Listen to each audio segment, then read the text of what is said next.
ben, il voit des sphères et il voit de l'espace.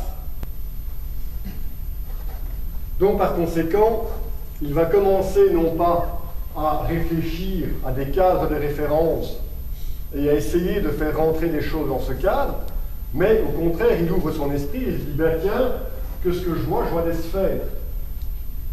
Tiens, peut-être que la sphère pourrait se retrouver partout, peut-être que la sphère peut avoir un rôle dans ce qui va suivre.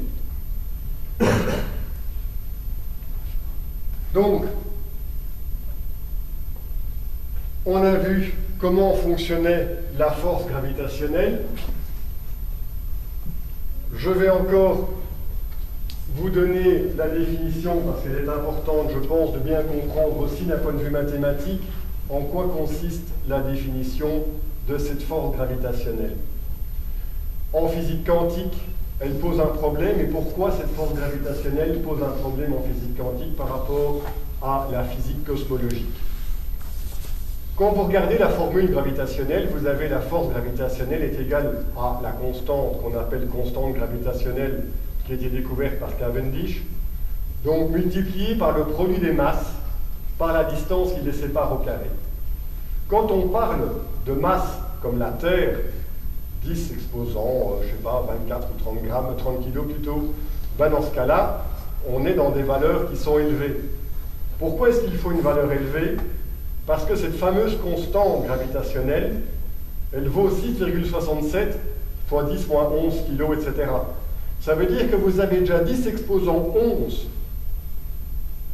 Il faut déjà avoir quelque chose qui est au moins dans les masses de 10 exposant 11 kg avant de sentir cette force gravitationnelle. Ça veut dire que si jamais toi tu pèses plus ou moins 50 kg ou moins 100, avec 150 kg, avec les 10 moins 11, bon allez, je vais mettre même 200 kg, ça va faire 2 fois 10 exposant 2. Donc on aura une force gravitationnelle entre nous, si on était à 1 mètre de distance, de donc 10 moins 11 et 10, 2, on aura donc 10 moins 9 newtons. Ben, tu ne te sens pas très fort attiré par moi. Logique. Donc, ça fonctionne avec les corps, les astres, etc. Ça ne pose pas de problème. En plus, donc, puisque la distance est élevée au carré, au plus je m'éloigne, au plus ce terme devient grand, au plus ma force va faire quoi? Si je double la distance, je vais avoir une force qui est divisée par... Allez les gars, par 4, tout simplement. Donc on voit que plus on est loin, plus cette force diminue. Maintenant, si je prends le cas des protons ou le cas de la physique quantique, mais je suis déjà dans l'ordre. Les protons, ils pèsent combien? Ben, en tout cas, celui qu'on mesure nous, avec nos méthodes de spectroscopie de masse et autres, on va les avoir dans les 10-13. 10-13 et 10-11, même s'ils sont tout petits et tout prêches, il n'y aura pas d'attraction. Il y en aura moins qu'entre monsieur et moi. Or, les protons, entre autres, ils sont positifs.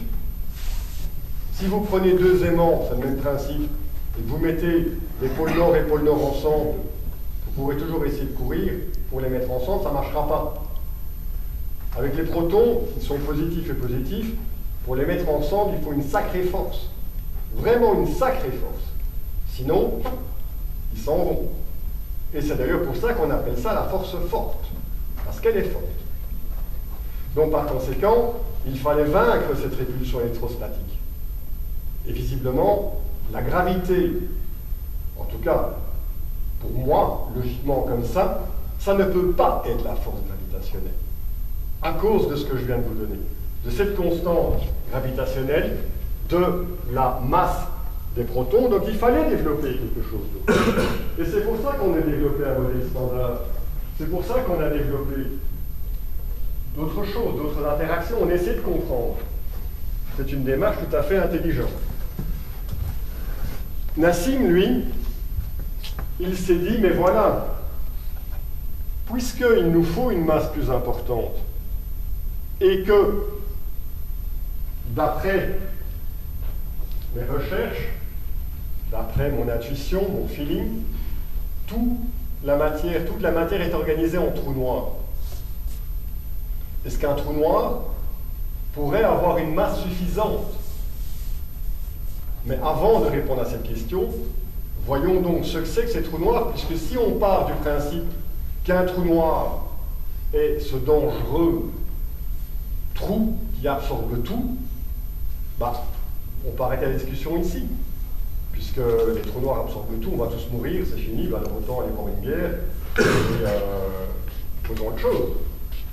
Donc, un trou noir, c'est quoi?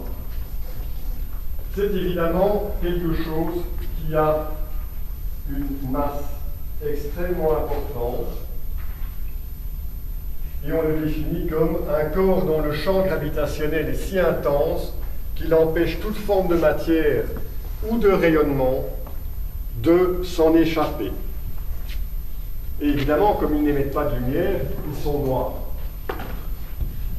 Volontairement, je n'ai pas précisé qu'il y a un rayonnement qui s'en échappe.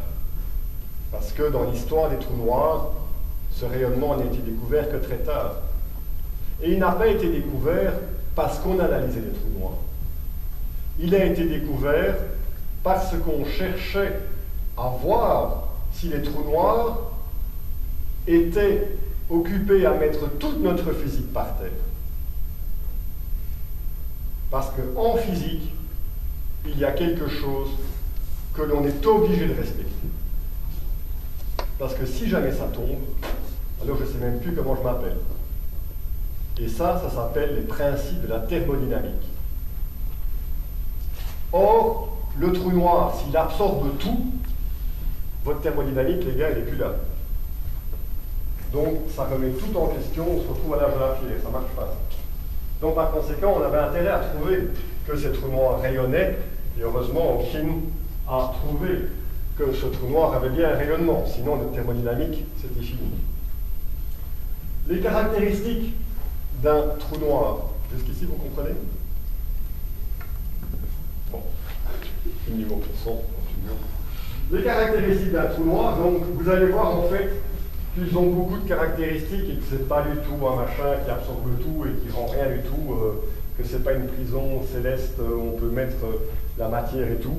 C'est vraiment quelque chose que l'on comprend beaucoup mieux depuis quelques années. Le premier trou noir qui a vraiment été étudié, c'est Cygnus X1, et on peut en fait étudier les trous noirs grâce aux rayons X qu'ils émettent. Quand la matière est surchauffée, quand elle arrive dans l'horizon des événements, on a en fait une sphère photonique qui est là, et c'est comme ça qu'on peut les voir. On peut aussi évidemment les voir parce qu'on se rend bien compte qu'il y a une attraction gravitationnelle qui est extrêmement élevée à cet endroit-là, mais il y a d'autres moyens de les découvrir. Les caractéristiques, donc, des trous noirs, il y en a beaucoup, on va les voir. Les trous noirs aussi, au départ, du temps de Schwarzschild en 1915, c'était des objets mathématiques qui n'existaient pas. Et puis, petit à petit, on s'est rendu compte qu'il devait en avoir. Et puis, on s'est rendu compte aussi qu'il y en a au cœur de chaque galaxie. Intéressant, pourquoi est-ce qu'il y en aurait au cœur de chaque galaxie? Ou bien, quelles seraient les conséquences d'un trou noir au cœur de chaque galaxie? Mais c'est simplement la rotation de votre galaxie. Est-ce que vous avez déjà vu une galaxie statique? Les galaxies sont en rotation.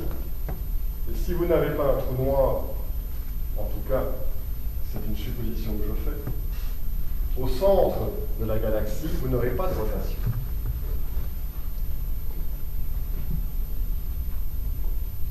Donc, il y en aurait, ou il y en a au centre de chaque galaxie, mais il y en a évidemment partout ailleurs.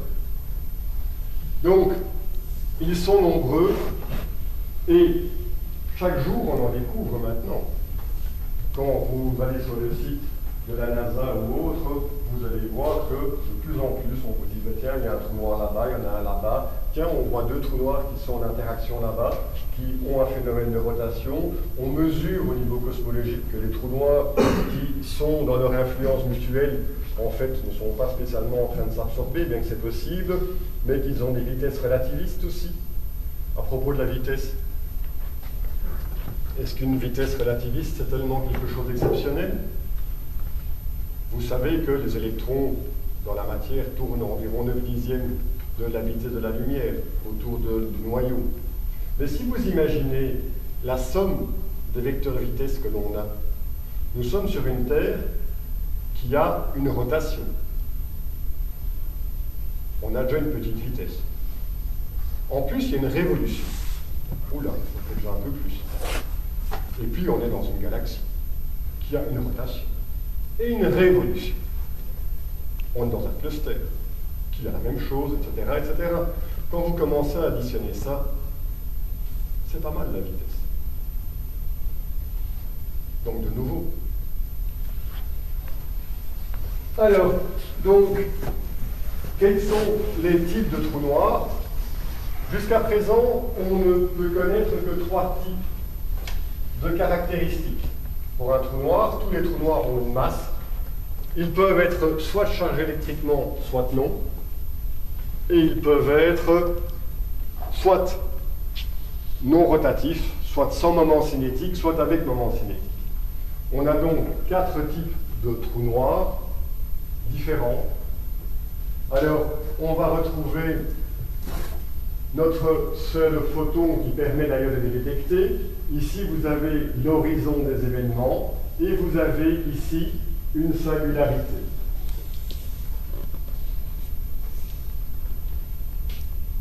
Vous avez ici un trou noir de type de Schwarzschild. Il est donc non rotatif et il est non chargé. Le trou noir suivant est toujours un trou noir qui est non rotatif. Comment est-ce qu'on sait? Tout simplement parce que l'horizon des événements n'est pas aplati. La Terre tourne. Bon, elle est solide, plus ou moins. Quelle est la forme de la Terre? Elle n'est pas ronde, elle est géoïde. Parce que vous avez justement ce phénomène de rotation. Et ici, vous avez une rotation à des vitesses beaucoup plus élevées. Donc on obtient en fait des sphères aplaties, beaucoup plus aplaties.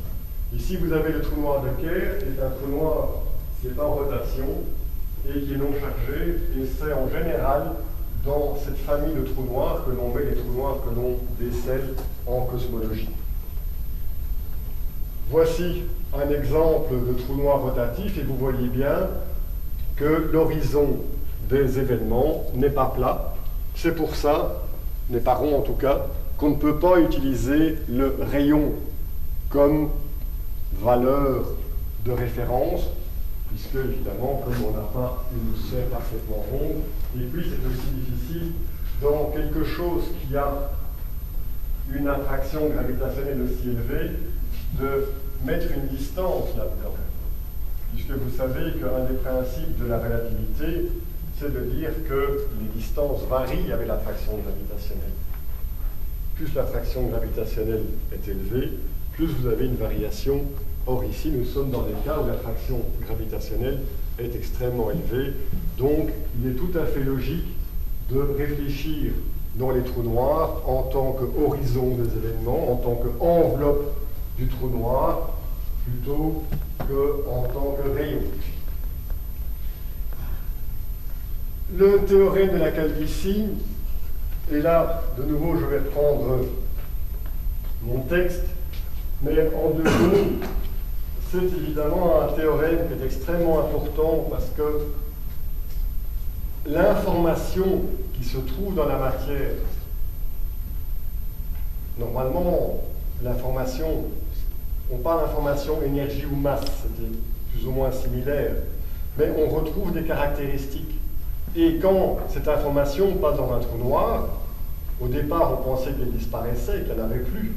Donc le premier principe de la thermodynamique ne fonctionnait plus. Mais il y avait aussi un autre problème. C'est que on a de l'information et tout d'un coup elle n'est plus là. Donc, le théorème de la calvitie nous dit que les trous noirs ont une sorte d'uniformité. Ils ne possèdent aucun détail, aucun poil, et on peut juste connaître trois caractéristiques: leur masse, leur charge électrique et leur moment cinétique. Et ce, quel que soit le mode de formation et la nature de la matière qui a servi à les former. Si jamais vous avez Mars qui devient un petit trou noir, et que vous avez la Terre qui devient un petit trou noir, malgré qu'il y a plein d'habitants sympathiques ici dessus, etc., on n'aura plus de traces de ça. On n'aura plus de trois caractéristiques. On ne saura pas dire, tiens, ce trou noir qui est là, il provient de la Terre. Celui-là provient de Mars. Il perd toute cette notion d'information.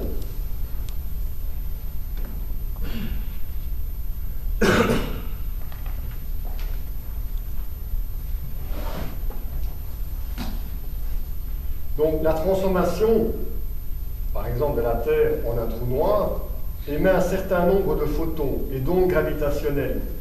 Mais l'information véhiculée par ces émissions est insuffisante pour savoir quelles étaient les caractéristiques originelles de l'étoile.